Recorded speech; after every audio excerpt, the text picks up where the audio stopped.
यानी देखा जाए तो बांकीपुर उपचुनाव को लेकर सियासत गर्मा गई है। जैसे आप चाहते हैं कि 30 जुलाई को मतदान होना है। एक को खड़ा किया वो भाग गए, दूसरे को खड़ा किया है कोई जानते नहीं कौन है ये आदमी।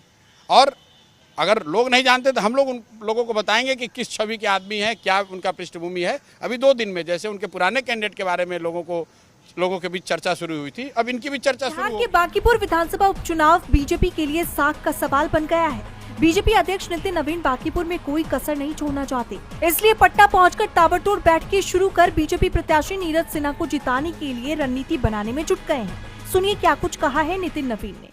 1 दिवसीय बांकीपुर विधानसभा का उपचुनाव का प्रवास था और मेरा क्षेत्र रहा है, तो क्षेत्र की जनता की अपेक्षा थी कि नितिन नवीन उनके सामने नजर आए। तो एक कार्यकर्ता के रूप में क्षेत्र के विधायक और प्रतिनिधि होने के नाते मेरी जवाबदेही थी कि मैं अपने लोगों के बीच में निश्चित रूप से आकर उनके साथ खड़ा हूं। ये बड़ी खुशी है कि भारतीय जनता पार्टी का नेतृत्व ने एक मंडल अध्यक्ष जैसे कार्यकर्ता को मौका दिया है बांकीपुर के जनता के सेवा के लिए।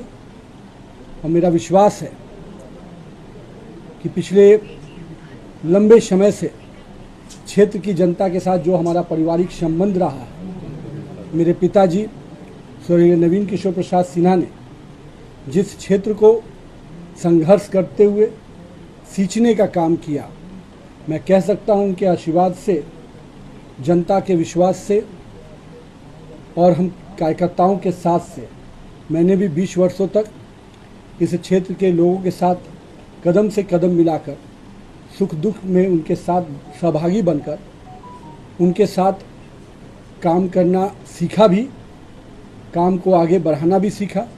मैं तो हमेशा कहता हूं कि मेरे क्षेत्र के कार्यकर्ता और जनता ने ही मुझे काम करना सिखाया भी, और आज इस मुकाम तक भी अगर पहुंचाया है तो मेरे क्षेत्र की जनता ने मुझे आशीर्वाद देकर और स्नेह देकर पहुंचाया है।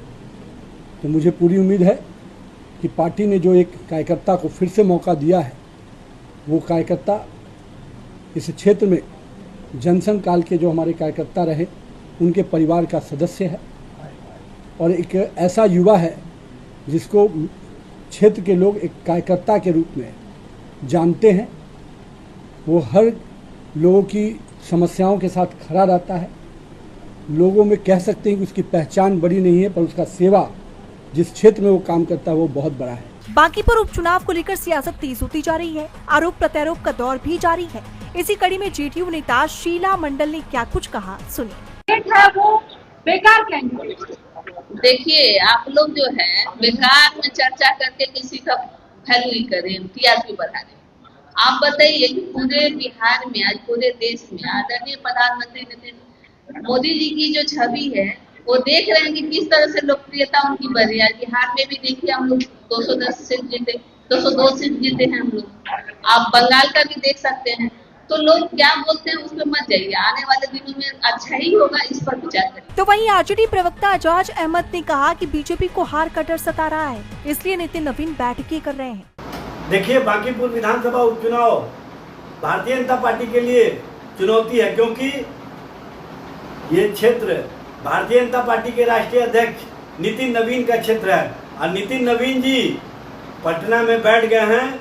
हर दिन बैठकों का सिलसिला कर रहे हैं, लोगों से मिल रहे हैं। और सबसे बड़ी बात यह है कि भारतीय जनता पार्टी को इस बात का एहसास है कि इस बार राष्ट्रीय जनता दल लालू प्रसाद जी और तेजस्वी जी के विचारों के साथ जो प्रत्याशी हैं वो कहीं ना कहीं बड़ी चुनौती प्रस्तुत कर रही हैं और उसके कारण भारतीय जनता पार्टी के खेमे में बेचैनी है।